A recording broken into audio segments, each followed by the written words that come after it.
Chemotherapy ये एक ऐसा शब्द है जिसे सुनकर ना मन में उम्मीद भी जगती है और एक डर भी बैठ जाता है। एक तरफ तो ये जिंदगी बचाने वाला एक इलाज है, लेकिन दूसरी तरफ जो लोग इससे गुजरते हैं उनके लिए ये किसी सजा से कम नहीं होता। तो सवाल यह है कि ऐसा है क्यों? चलिए आज इसी गुत्थी को सुलझाते हैं। बिल्कुल, यही तो सबसे बड़ा सवाल है कि जो ट्रीटमेंट जिंदगी बचाने के लिए बना है वो ही इतनी तकलीफ क्यों देता है, यहाँ तक कि बाल तक झड़ जाते हैं। इसका जवाब पता है कहाँ है? हमारे शरीर की अपनी बनावट में ही छुपा है।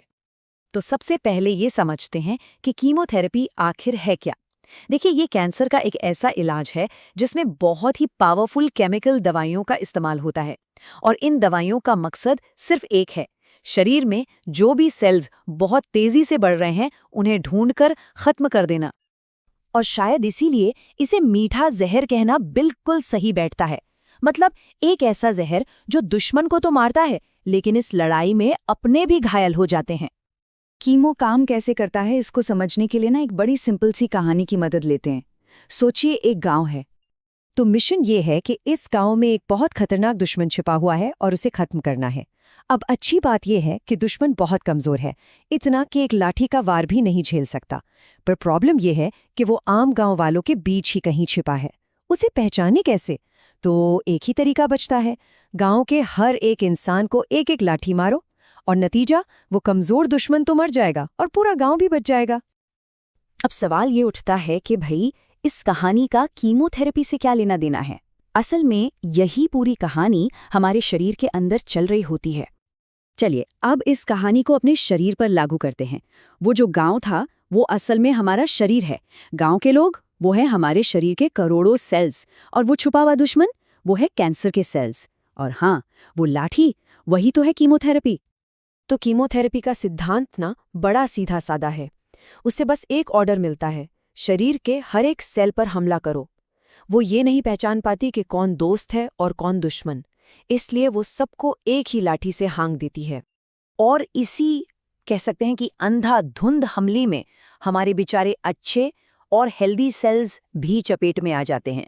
दिल के सेल्स, दिमाग के सेल्स, आंखों के, और हाँ, बालों को बनाने वाले सेल्स भी।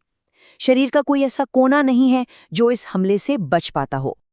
मतलब अगर बिल्कुल आसान भाषा में कहें तो पूरे शरीर की जबरदस्त पिटाई होती है।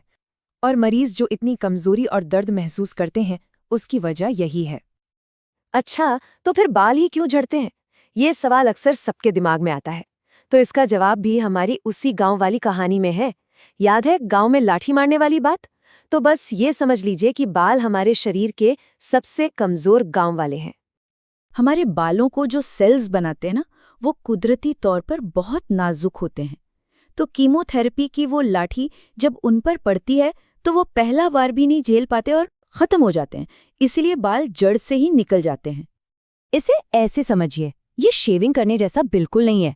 जब हम रेजर से शेव करते हैं तो बाल सिर्फ ऊपर से कटते हैं, जड़ तो वहीं रहती है। लेकिन कीमोथेरेपी बाल उगाने वाले सेल को ही जड़ से मार देती है, मतलब पीछे कुछ भी नहीं बचता। तो अब शायद ये समझना थोड़ा आसान हो गया होगा कि ये इलाज एक सजा जैसा क्यों लगता है, और ये कोई 1-2 दिन की बात नहीं होती। आमतौर पर कीमोथेरेपी का एक कोर्स 6 महीने तक चलता है। जरा सोचिए, 6 महीने तक शरीर पर लगातार ये हमला झेलना, ये एक बहुत ही लंबा और इंसान को तोड़कर रख देने वाला सफर होता है। जैसा कि एक मरीज ने कहा था, पैर के अंगूठे से लेकर सिर के बाल तक शरीर का हर हिस्सा दुखता है। और ये दर्द हो भी क्यों ना, जब शरीर का हर एक सेल जख्मी हो, हर एक सेल अपनी जान बचाने की जंग लड़ रहा हो। इसकी एक और मिसाल घर की डीप क्लीनिंग जैसी है। मान लीजिए सर्जरी से आपने घर का मोटा मोटा कचरा निकाल दिया, मतलब झाड़ू लगा दी। लेकिन कीमो वो पोंछा है जो हर कोने में जाकर छुपी हुई छोटी से छोटी गंदगी को भी साफ करता है। तकलीफ तो होती है, पर यह जरूरी है। तो आखिर में सवाल यही बचता है कि अगर कीमो वो लाठी है जो दोस्त और दुश्मन में फर्क नहीं करती, तो क्या कैंसर से लड़ने का कोई स्मार्ट तरीका नहीं है? कोई ऐसा तरीका जो सिर्फ दुश्मन को ही निशाना बनाए? बस इसी एक सवाल का जवाब आज पूरी मेडिकल दुनिया बहुत शिद्दत से तलाश रही है।